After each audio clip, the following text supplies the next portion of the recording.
प्रांजल आपके पास आऊंगी। पेंशन के लिए केवल एनपीएस पे आश्रित रहें, निर्भर रहें, या और डाइवर्सिफाई भी कर सकते हैं? जी, इसमें एक सबसे जरूरी चीज, मैं आपके सवाल पे आऊं उससे एक जरूरी चीज, मैंने बहुत चर्चा देखी कि जो लोग जॉब करते हैं जिनको एम्प्लॉयर की तरफ से एनपीएस मिल रहा है, मुझे as a self employed person मुझे बहुत ज्यादा चिंता उन लोगों की रहती है जो सेल्फ एम्प्लॉयड हैं, प्रोफेशनल हैं, खुद का कुछ करते हैं।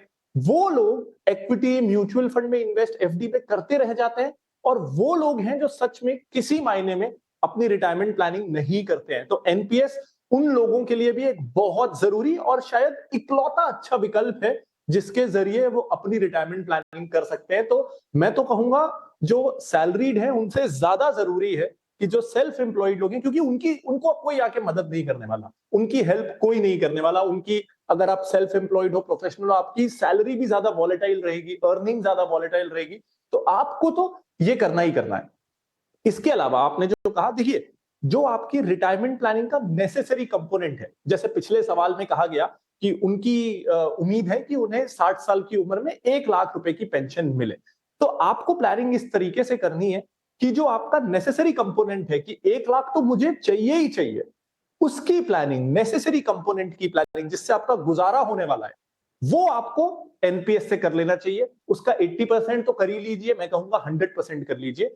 उसके बाद जो आप सोचते हो कि 1 लाख तो मिनिमम चाहिए, लेकिन अगर 1.5 लाख मिल जाए ना तो बहुत अच्छा रहेगा, तो जो ऐसा है, जो डिजायरेबल कंपोनेंट है, इसको डिवाइड करिए। नेसेसरी कंपोनेंट एनपीएस से करिए, जो डिजायरेबल कंपोनेंट है 1.5 लाख मिल जाए, वहां पे आप ज्यादा रिस्की कंपोनेंट्स की तरह, रिस्की इन्वेस्टमेंट ऑप्शंस की तरफ जा सकते हैं। ऑफ कोर्स ये बाकी फैक्टर्स में भी डिपेंड करता है, लेकिन एक जनरल थ्योरी है कि उस डिजायरेबल कंपोनेंट के लिए आप direct stocks, aggressive equity mutual funds या दूसरे ऑप्शंस की तरफ जा सकते हैं। नेसेसरी के लिए एनपीएस इज द बेस्ट।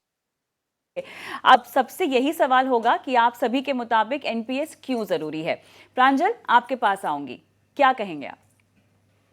क्योंकि उसके बिना डिसिप्लिन आ नहीं पाएगा। हम हमेशा क्या करते हैं कि हमारे शॉर्ट टर्म गोल्स को प्रायोरिटाइज करते हैं और हमेशा ये सोचते हैं कि अभी तो रिटायरमेंट दूर है, और हम जितना सोचते हैं उससे जल्दी रिटायरमेंट पास आता है, और सडनली जब 5 या 10 साल बचते हैं हमें रियलाइज होता है, अरे नहीं, मैं जिंदगी के खर्चों में रिटायरमेंट तो भूल ही गया। इसीलिए ऐसा आपके साथ ना हो। इनफैक्ट मैं एक रिपोर्ट पढ़ रहा था जिसमें ये था कि 90% इंडियंस ये फील करते हैं कि उनके पास रिटायरमेंट के लिए इनफ फंड्स नहीं है। तो आप उन 90% में ना हो, इसीलिए एनपीएस जरूरी है। बिल्कुल। सुमित, क्या कहेंगे आप? बिल्कुल सही बात है कि एनपीएस ऐसा प्रोडक्ट है जो कि अगर आप लॉन्ग टर्म इन्वेस्ट करते रहेंगे तो आपको एक डिग्निफाइड लाइफ मिलेगी, आप अपने बच्चों पे डिपेंडेंट नहीं रहेंगे, किसी और पे डिपेंडेंट नहीं रहेंगे, तो इसलिए एनपीएस जरूरी है।